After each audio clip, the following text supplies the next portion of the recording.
नमस्कार दोस्तों, एग्रीविल agriculture academy के ऑनलाइन प्लेटफॉर्म में आपका दोस्तों हार्दिक स्वागत है, अभिनंदन है। आज हम आपको पढ़ाने वाले हैं एसओ। क्या पढ़ाने वाले हैं दोस्तों? SO section officer. SO section officer horticulture की जो वैकेंसी निकली है आपकी डीएसएसबी में, DSSB में जो वैकेंसी निकली है सेक्शन ऑफिसर हॉर्टिकल्चर की, उसके एक मेन टॉपिक है क्या? Ornamental gardening. तो उसके बारे में हम आपको पढ़ाएंगे जो किस एग्ज़ाम के लिए मोस्ट होने वाला है आपके।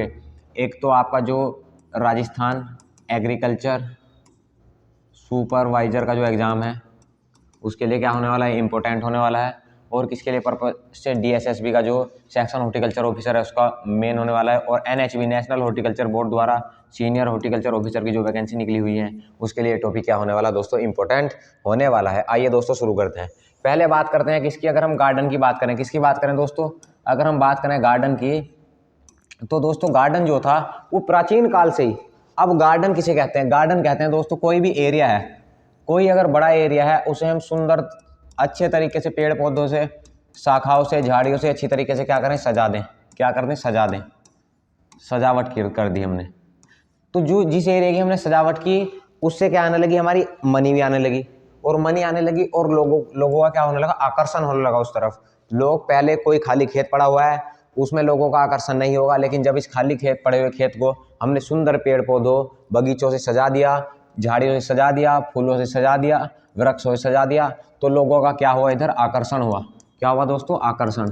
लोगों का इधर आकर्षण हुआ तो उससे क्या होगी? इनकम क्रिएट होगी। इनकम, तो इनकम क्रिएट होगी। तो जहाँ आकर्षण होगा, सुंदर आकर्षण होगा सुंदर बड़े एरिया में, जो हमने पेड़ पौधों फूलों से सजा दिया, उस एरिया को क्या कहा गया दोस्तों? गार्डन कहा जाता है। क्या कहा जाता है? गार्डन कहा जाता है। ठीक है। अगर बात करें हिस्ट्री ऑफ गार्डन की, किसकी बात करें? हिस्ट्री ऑफ गार्डन की, तो दोस्तों भारत में अगर बात करें तो सबसे पहले अगर भारत में बात करें तो हड़प्पा सभ्यता, हड़प्पा सभ्यता जो थी उसका कार्यकाल कब से था? 2500 से 1750 BC। तो हड़प्पा सभ्यता का कार्यकाल कब से था? 2500 से 1750 BC का था। तो 1750 BC में दोस्तों क्या हुआ? इसमें बर्तन, जो पोट्स रहते थे ना, बर्तनों पर क्या सुंदर पेड़ पौधों के क्या डिजाइन देखे गए? सुंदर पेड़ पौधों के क्या देखे गए दोस्तों? डिजाइन देखे गए। और डिजाइन के बाद क्या, जो हमारे पुराने हड़प्पा सभ्यता के गांव थे उनकी खोज हुई, उनमें पीपल के वृक्षों के अवशेष और क्या आपके बरगद के वृक्षों के क्या अवशेष देखे गए। तो दोस्तों पीपल और बरगद के जो वृक्ष रहते हैं, बरगद के वृक्ष सुंदरता को बढ़ाते हैं गार्डन में, और क्या करते हैं? सुंदरता को बढ़ाने के साथ ऑक्सीजन ट्री के रूप में एक क्या करते हैं? बहुत अच्छा कार्य करते हैं, और आपकी गार्डन की सुंदरता को बहुत महत्वता के साथ क्या करते हैं? बढ़ाते हैं। अगर दोस्तों आगे बात करें हड़प्पा सभ्यता के बाद, तो पहले हड़प्पा सभ्यता में क्या हुआ? 2500 से 1750 BC की आती हड़प्पा सभ्यता का कार्यकाल था। उसमें क्या हुआ दोस्तों? हमें जो शुरुआत में गार्डनों का पता चला वो कहाँ से चला? हड़प्पा सभ्यता से, क्योंकि हमारा जो भी रहन सहन सब कुछ किससे मिलता जुलता है? हड़प्पा सभ्यता से। ठीक है।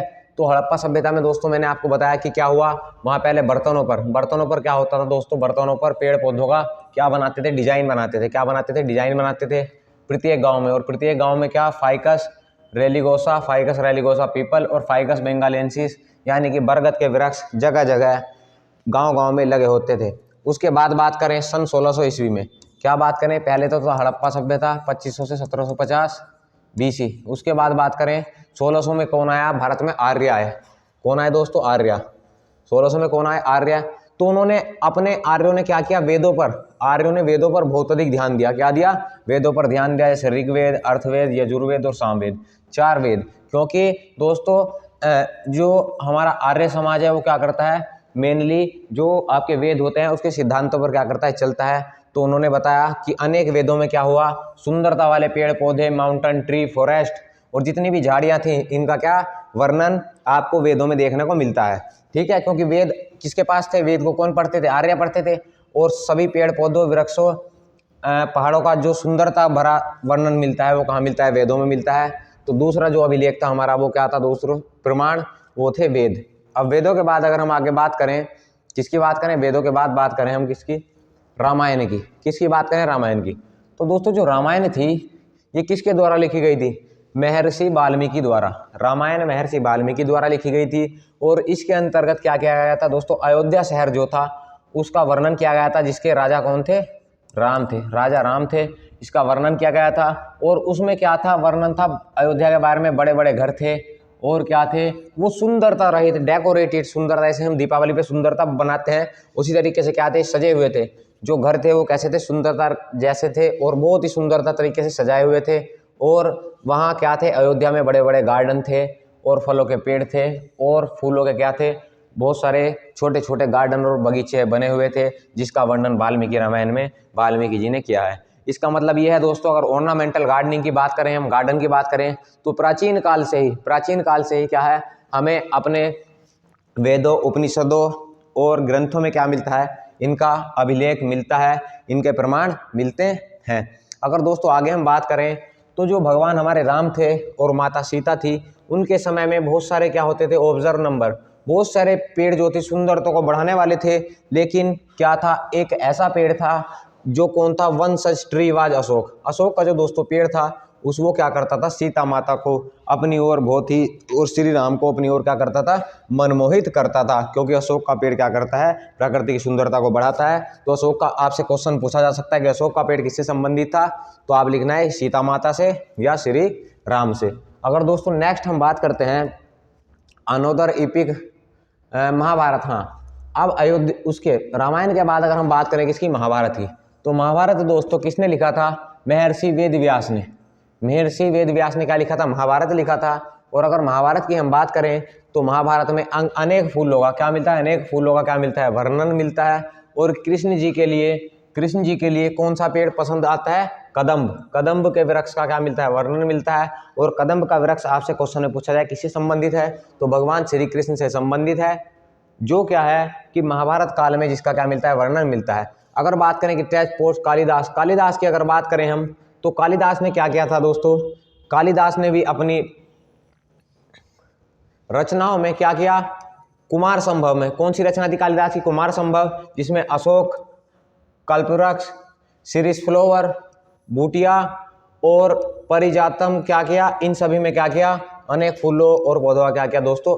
वर्णन किया। अब हम बात करें ऑर्नामेंटल गार्डनिंग की, तो इंडिया में जो शुरुआत हुई थी वो कब हुई थी? हड़प्पा सभ्यता से। इसके प्रमाण मिलते हैं। वैसे तो इसके प्रमाण हमारे ग्रंथों, वेदों में मिलते हैं उससे पहले, लेकिन हमने यहाँ जो आपको बताया वो किससे बताया? हड़प्पा सभ्यता है दोस्तों। हड़प्पा सभ्यता का कार्यकाल 2500 से 1650 बीसी का था, वो 1750 बीसी का था। और उसमें क्या था? उसमें जो बर्तन थे उस पर सुंदर सुंदर क्या बनाए जाते थे दोस्तों? चित्र बनाए जाते थे पेड़ पौधों के। और हड़प्पा सभ्यता के जो गांव थे वो बहुत विकसित थे। वहाँ गांव में क्या होता था? फाइकस बेंगालेंसिस, यानी कि पीपल और बरगद के जगह जगह क्या थे? वृक्ष थे। उसके बाद क्या हुआ दोस्तों? 1600 ईस्वी में आर्य भारत में आए। और आर्य जब भारत में आए तो उन्होंने क्या किया? वो अपने साथ बहुत सारे वेद लाए, क्योंकि आर्य जो मेनली वो वेदों को मानने वाले होते हैं। और जब वेदों को लाए तो दोस्तों उन्होंने वेदों में दिखाया कि वेदों में बहुत सारे फूलों का, झाड़ियों का, पर्वतों का, पहाड़ का और प्राकृतिक दृश्य का बहुत ही अच्छी तरीके से क्या किया गया? वर्णन किया गया है। उसके बाद दोस्तों हम बात करें तो रामायण की, तो महर्षि वाल्मीकि जी द्वारा लिखी गई एक रामायण जो हमारा प्रिय ग्रंथ है, हिंदुओं का प्रिय ग्रंथ है। इसमें क्या है दोस्तों? रामायण में बहुत सारे, रामायण में क्या किया गया है दोस्तों? बहुत सारे पेड़ पौधों का वर्णन किया गया है और अयोध्या के बारे में वर्णन किया गया है। क्या वर्णन किया गया है कि अयोध्या में क्या बड़े बड़े मकान होते थे, घर होते थे, उनके आसपास क्या बड़े बड़े उद्यान होते थे और उनमें सुंदर सुंदर सुंदर क्या पेड़ पौधे, फूल होते थे। और उसके बाद कमल का भी वर्णन कहाँ किया गया दोस्तों? अयोध्या के वर्णन में किसमें? महर्षि वाल्मीकि ने किया है, रामायण नामक ग्रंथ में। ठीक है। अगर आगे हम बात करें महाभारत में, तो वेद व्यास जी द्वारा लिखी गई महाभारत में अनेक पेड़ पौधों का क्या किया गया है? वर्णन किया गया है। और इसमें कदम्ब के वृक्ष का वर्णन किया गया है, जो भगवान श्री कृष्ण से क्या है दोस्तों? मिलता हुआ है या उनसे रिलेटेड है।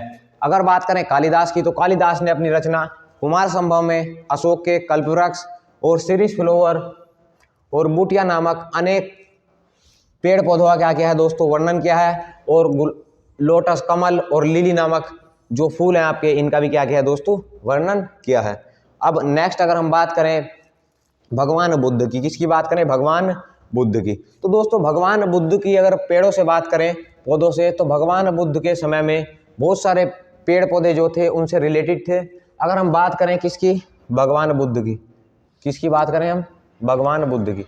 भगवान बुद्ध की अगर हम बात करें, तो भगवान बुद्ध की अगर हम किसकी बात करें? जन्म की बात करें, तो भगवान बुद्ध का जन्म कहाँ हुआ था? अशोक के पेड़ के नीचे। कहाँ हुआ था? अशोक के पेड़ के नीचे। अगर हम बात करें अशोक के पेड़ के नीचे, और अगर हम बात करें उनकी शिक्षा, किसकी बात करें? उनकी शिक्षा की। तो अगर हम शिक्षा की बात करें तो दोस्तों अशोक के पेड़ के नीचे क्या हुआ था? इस बार उनका जन्म कहाँ हुआ था? अशोक के पेड़ के नीचे हुआ था। और सारिका इंडिका, जिसे क्या कहा जाता है? सारिका इंडिका कहा जाता है। बुद्धा स्टेज में अंडर पीपल वृक्ष। और उन्होंने जो शिक्षा प्राप्त की थी वो कहाँ की थी? पीपल के वृक्ष के नीचे। दोस्तों कहाँ की थी? पीपल के वृक्ष के नीचे क्या की थी? शिक्षा प्राप्त की थी। और उन्होंने ज्ञान, अपने ज्ञान को ज्ञान दिया। ज्ञान कहाँ दिया था? उन्होंने ज्ञान जो दिया था वो बरगद और आम के पेड़ों के नीचे दिया था। ठीक है। और बात करें उनके अंतिम श्वास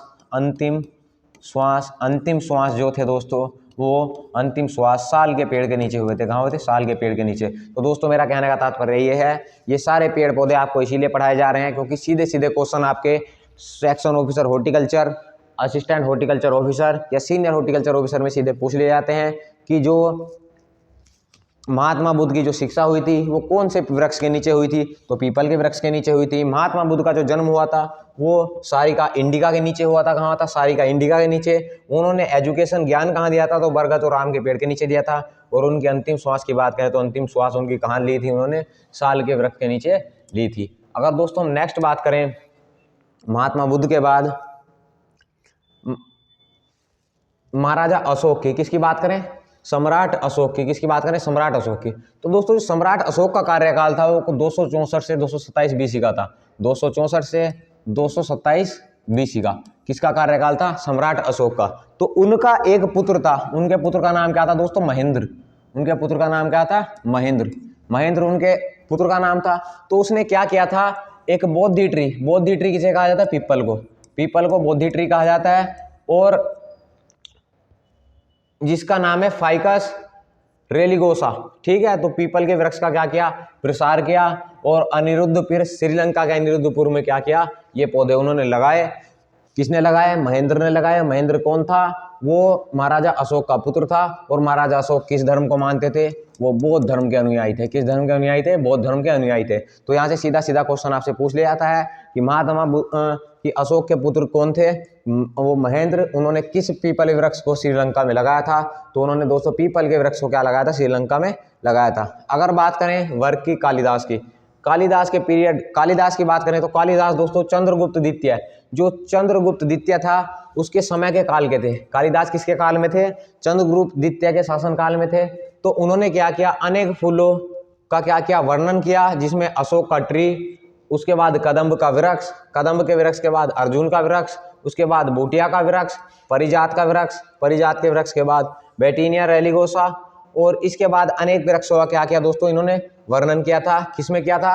अपनी रचनाओं में किया था। और ये चंद्रगुप्त द्वितीय के शासनकाल में क्या थे? उनके समकालीन थे। ठीक है। अगर नेक्स्ट हम बात करें, ये जितने भी वर्णन इन्होंने किए थे कालिदास ने, वो